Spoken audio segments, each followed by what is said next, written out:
नमस्कार दोस्तों, आज हम एक बहुत इम्पॉर्टेंट टॉपिक पे वीडियो लाए हैं और ख़ासकर ये इम्पॉर्टेंट उसके लिए है जिन लोगों को अपना खुद का घर खरीदना है, क्योंकि हम आज इस वीडियो में एक ऐसी गवर्नमेंट स्कीम के बारे में बात करेंगे जो 2022 में बंद हो गई थी। एक ऐसी स्कीम जिसने लाखों लोगों को अपने खुद का घर लेने के लिए फाइनेंशियली काफ़ी ज़्यादा हेल्प करी थी। जी हाँ दोस्तों, आज हम बात करने वाले हैं प्रधानमंत्री आवास योजना अर्बन 2.0 के बारे में, और इसमें भी हम इंटरेस्ट सब्सिडी स्कीम का जो इसका वर्टिकल है उसके बारे में आज बात करेंगे। तो आप यदि अपना घर लेना चाहते हैं तो प्लीज़ इस वीडियो को एंड तक ज़रूर देखें, क्योंकि ये वीडियो आपको फाइनेंशियली हेल्प कर सकती है आपके सपनों का घर लेने के लिए। इस वीडियो में हम आपसे प्रधानमंत्री आवास योजना अर्बन 2.0 के बारे में सारी चीज़ डिटेल में डिस्कस करेंगे। For example eligibility, process and all other की फीचर्स। तो आइए शुरू करते हैं। तो पहले की तरह ही गवर्नमेंट का एक खास initiative that is housing for all के तहत गवर्नमेंट प्रधानमंत्री आवास योजना 2.0 लेके आई है। पहले की तरह ही इसके 4 वर्टिकल होंगे जिसमें कई और चीज़ें भी हैं, लेकिन आज हम इस वीडियो में बात करेंगे इंटरेस्ट सब्सिडी स्कीम वर्टिकल के बारे में, जिसमें आप बैंक में जाके एक लोन अप्लाई करेंगे, हाउसिंग लोन, और उसके अंदर आपको इंटरेस्ट के ऊपर सब्सिडी मिलेगी। इसके अलावा भी प्रधानमंत्री आवास योजना 2.0 अवेल करने के कई और तरीके हैं। अगर आप हमें कमेंट्स में लिख के देंगे तो हम उनके ऊपर भी डिटेल में वीडियो बनाएंगे, लेकिन ये video interest subsidy scheme vertical के ऊपर ही बेस्ड है।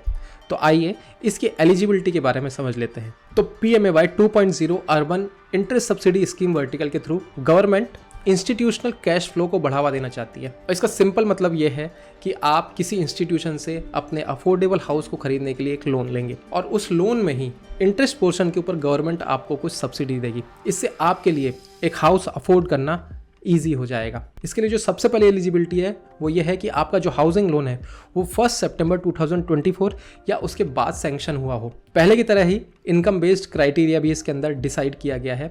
EWS, LIG और MIG कैटेगरी के तहत इसके अंदर सब्सिडी मिलेगी।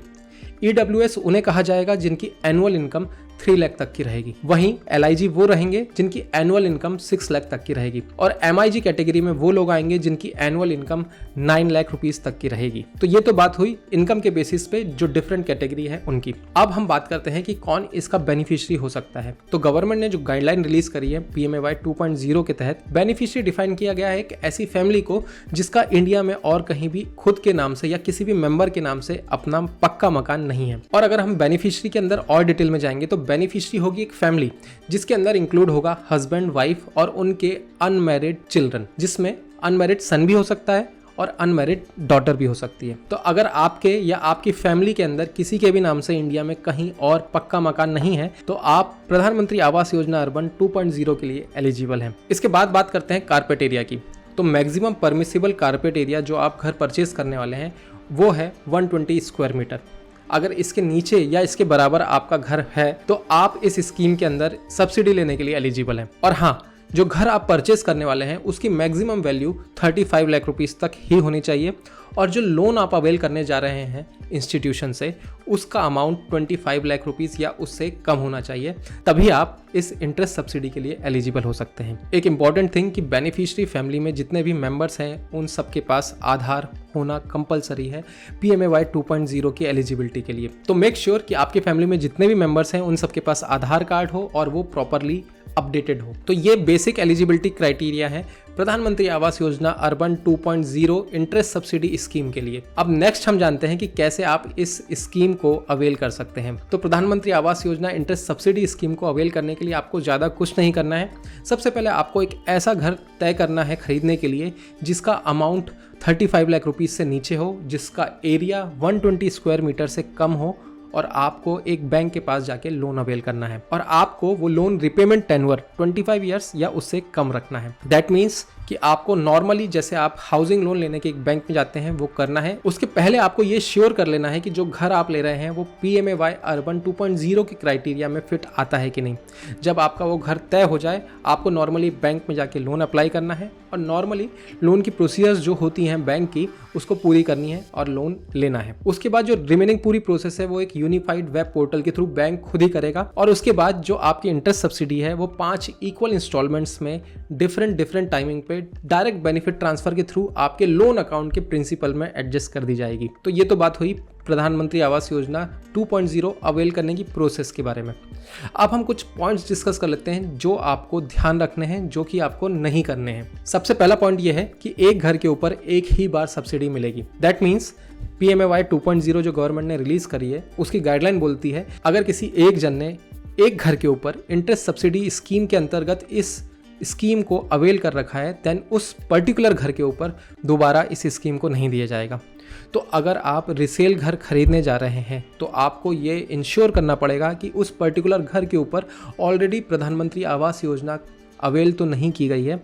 अगर अवेल की गई हो प्रीवियस ओनर के द्वारा तो फिर आपको इस बार PMAY 2.0 का लाभ नहीं मिलेगा। सेकेंड थिंग कि बेनिफिशियरी फैमिली में जितने भी मेंबर्स हैं उनका इंडिया में कहीं पे भी और अगर कोई और घर रहा तो भी आप इस स्कीम के लिए एलिजिबल नहीं रहेंगे। थर्ड थिंग है कि अगर आपने प्रधानमंत्री आवास योजना 2.0 के अंतर्गत एक पर्टिकुलर बैंक या एक फाइनेंशियल इंस्टीट्यूशन से लोन लिया और आपने PMAY 2.0 के अंदर अप्लाई किया था और कुछ समय बाद मतलब 1 या 2 साल के बाद अगर आप वो लोन किसी और इंस्टीट्यूशन के अंदर बैलेंस ट्रांसफ़र मतलब टेक ओवर कराएंगे, देन अगेन प्रधानमंत्री Awas Yojana interest subsidy scheme का लाभ आपको नहीं मिलेगा वो दूसरे फाइनेंशियल इंस्टीट्यूशन में। तो आपको ये चीज़ भी ध्यान में रखनी है। एंड सबसे इंपॉर्टेंटली कि आप जब लोन लेने जाएंगे तो आपसे बैंक या फाइनेंशियल इंस्टीट्यूशन एक डिक्लेरेशन भरवाएगा जिसके अंदर आपको अपनी फैमिली इनकम के बारे में और आपको इंडिया में कहीं भी और किसी भी फैमिली मेम्बर के नाम पे कोई और घर नहीं है इसके बारे में एक डिक्लेरेशन देना पड़ेगा। तो वो आप सोच समझ के सही दें, क्योंकि इन केस फर्दर प्रोसेस में अगर वो जानकारी गलत निकलती है तो भी प्रधानमंत्री आवास योजना के लिए आपकी एलिजिबिलिटी कैंसिल कर दी जाएगी।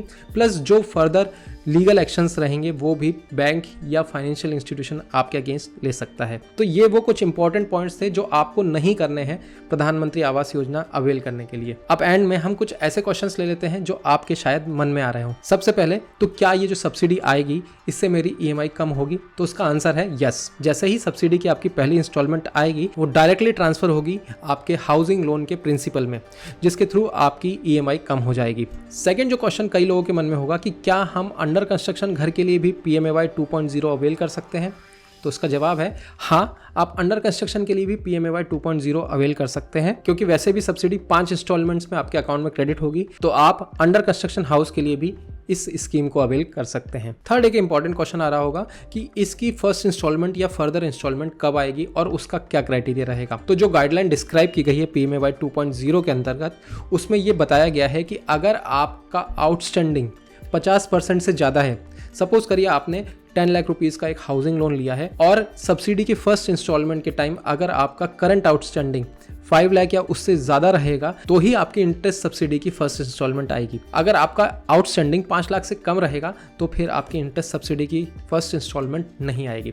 और ये मैं एक एग्जांपल बता रहा हूँ, ये 10 लाख रुपीज़ की जगह कोई और अमाउंट भी हो सकता है आपकी एलिजिबिलिटी के हिसाब से। तो ये थे वो कुछ क्वेश्चंस जो शायद आपके मन में आ रहे हों। हमने अपनी तरफ से प्रधानमंत्री आवास योजना 2.0 अर्बन के बारे में हर चीज़ को डिस्क्राइब करने की पूरी कोशिश की है।